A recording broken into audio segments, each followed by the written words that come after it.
Hello friends, here today I am with a critical review of a latest budget phone from Poco, namely the Poco M2 Pro that was released in India in July 2020. It's actually been 1 month after the launch of the phone. I tried using the phone lately and found some problems with the phone, the user interface, the security, and also with the display and touch responsiveness. So I have decided to make a video on this, and also because of the request from our Mr. Ghazali, who had requested me to make a video on the same. So let's jump right into the video and see all the problems that the Poco M2 phone have.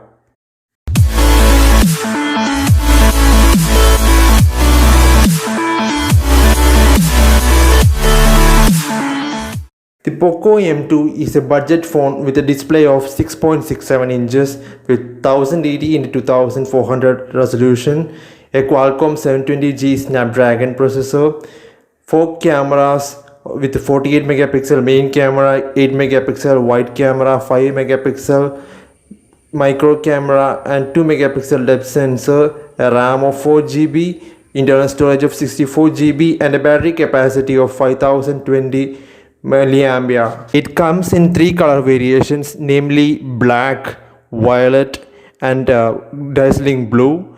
Well, actually what I have to say is it's just like a clone of Redmi Note 9 Pro, and it's basically the same phone with a different company name and different colors. Apart from that, I don't think there is anything different in both these phones. The first thing that I did was to check whether it also had the same display bleeding or dim display issue that Redmi Note 9 Pro has, and sadly it's also having the same issue. But actually by now we all know that it's because of the faulty LCD display, the IPS LCD display that is used in both the phones, and there is nothing to blame about it regarding the blackish appearance around the camera notch and along the edges of the screen. Now coming on to the touch responsiveness, I found out that the touch is unresponsive at times.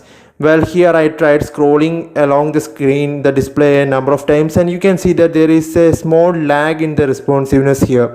Well, we don't have a 90 Hz refresh rate display here, but actually when we are comparing it with other phones of 60 Hz refresh rate, we can see that this display is having some kind of lag, especially when compared with the Samsung M21, M30s and such phones of the same budget.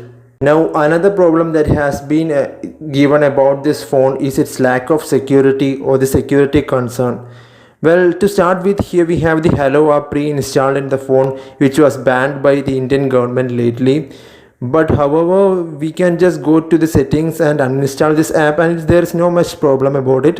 And also there is the issue of the Clean Master that's used for clearing and boosting RAM in this phone, along with the ability of the browser to access the phone's internal storage directly. So these security concerns has been reported everywhere. Poco has been notified on it, and they have responded to us by their Twitter post. Now when I tried gaming with the phone, yeah, it does get a bit warmed up, but actually it's not a big deal because it's just getting a warmness of around 38 to 40 degrees Celsius, and that's not a big deal considering the phone's performance, the chipset, the memory availability and all. So now comes the main question. Is this phone worth buying? Is it a better alternative to Redmi Note 9 Pro, Note 9s or Note 9 Pro Max phones? Well, technically speaking, those are the same phones.